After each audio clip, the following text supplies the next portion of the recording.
How many times have you put your dreams on hold because the situation was not perfect? On a raise of hand, how many times have you thought, I'll start working on my business when I have more capital? How many times have you told yourself that I'll start developing my skills, I'll start working on my hobby when I have more time? How many times have you told that I'll start going to gym? This is my favorite.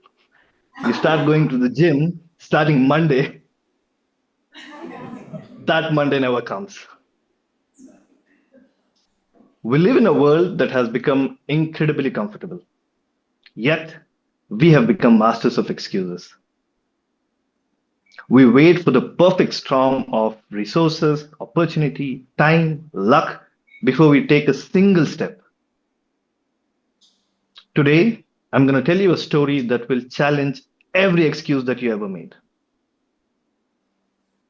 Let us go back to year 1978 to a small town in Karnataka, southern part of India. There lives a man who doesn't have formal education, he doesn't have resources, he doesn't have a lot of money, no financial background. All he has is willpower and dignity. He works as a landless agricultural laborer. He climbs trees to pluck coconuts, arconuts. He does daily chores in a farm for a few hundred rupees a day. One day, impressed by his loyalty and his obedience, his landlord decides to give him 2 acres of land on top of a hill. For anyone else, this will be a cruel joke because this hill is it's a desert. It's barren. Nothing grows over there. It's not fertile. Most of all, there is no water.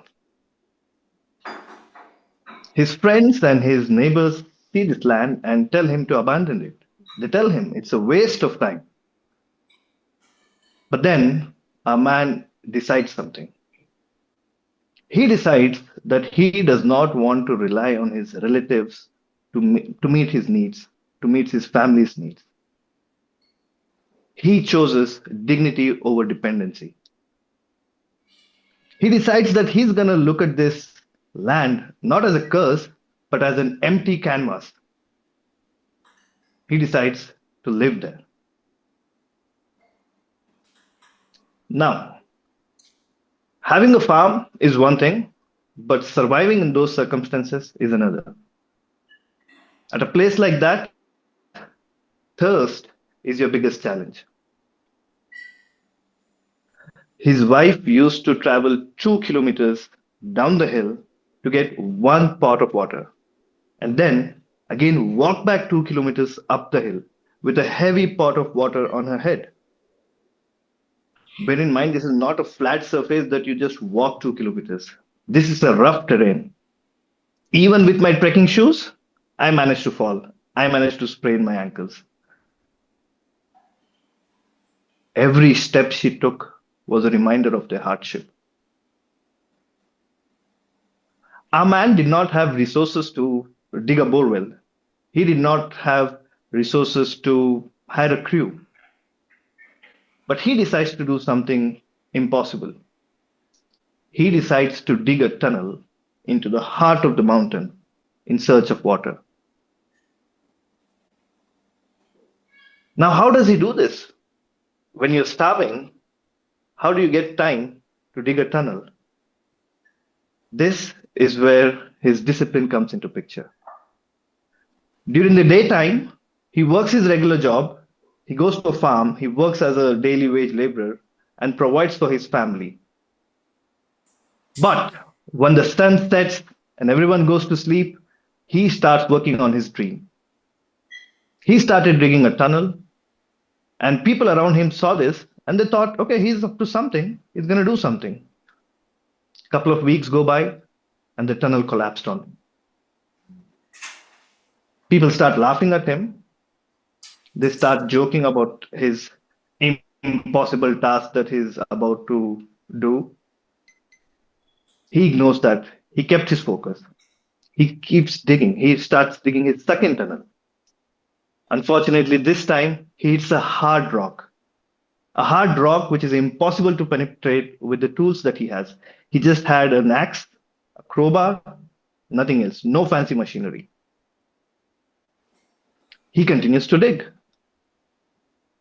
Does he know for a fact that there is water? Does he know that his end results are going to be good? No, he doesn't know that. He just continues to do what is in his control. Today, we keep ourselves from starting business because we don't know for a fact if it is going to be successful. We keep ourselves from upskilling ourselves because we don't know if it is going to help our career. We keep ourselves from going to gym. We don't know if we're going to attain the physique that we want to. But he continues to do this. He digs tunnel 6 hours on a daily basis. I wonder what keeps him motivating. Perhaps he's dreaming of a farm when he eventually finds water. He's manifesting how his farm looks like, or how his farm would look like when he managed to find water. Given the landscape that he is, it's not going to be a plain, vast farm. It's a slopy hill. It's going to be a multi-level farm. Now, to have this multi-level farm, he needs massive walls to retain soil. He needs to form terraces to get this multi-level farm. How does he do that? He doesn't have resources. We know that. He won't be able to hire a crew to build a wall.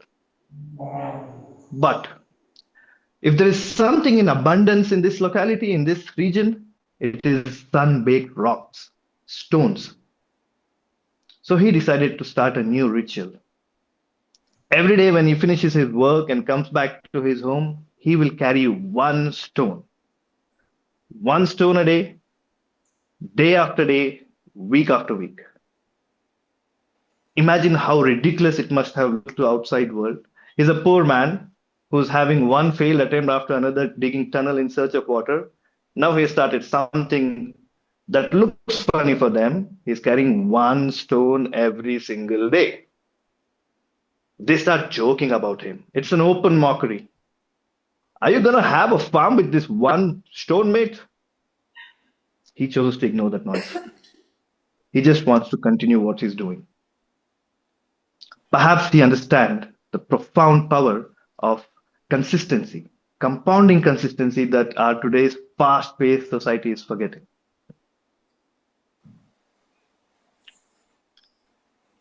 He has 50 stones and then 60, 70. And when he sees there's enough stones to build a small portion of wall, he builds one. And he looks at these stones.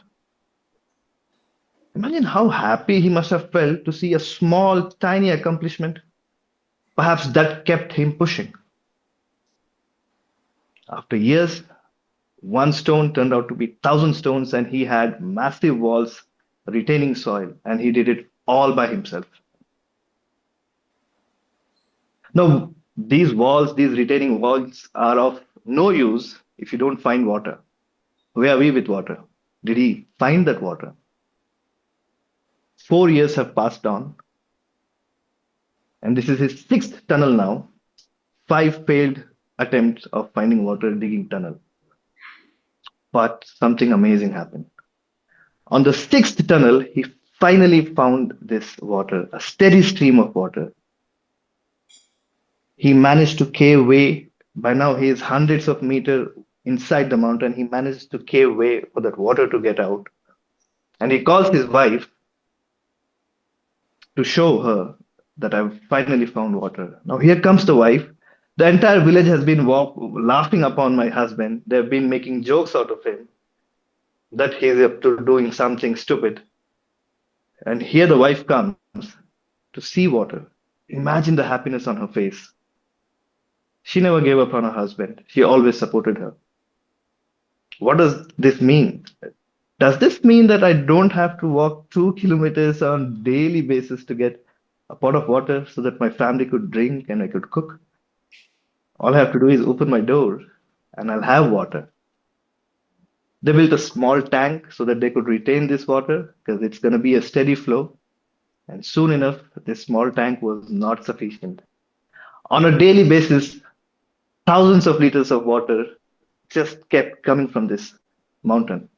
And it's sweet water, cold, sweet water. Now that the small tank was not sufficient, they actually built a big tank with his mind that he will be needing this water to have his farm that he always dreamt of. He built a bigger tank. Today, he has a fully functional farm. He has coconut trees, pepper plantation, cocoa plants, banana plants, and then a few veggies that he grows for himself. He has a couple of cows, he milks them. Of course, he has two dogs that he's very fond of. What an end to a story.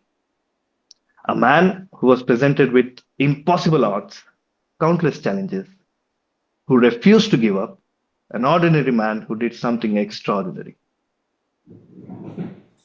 Well, this is not end, not yet.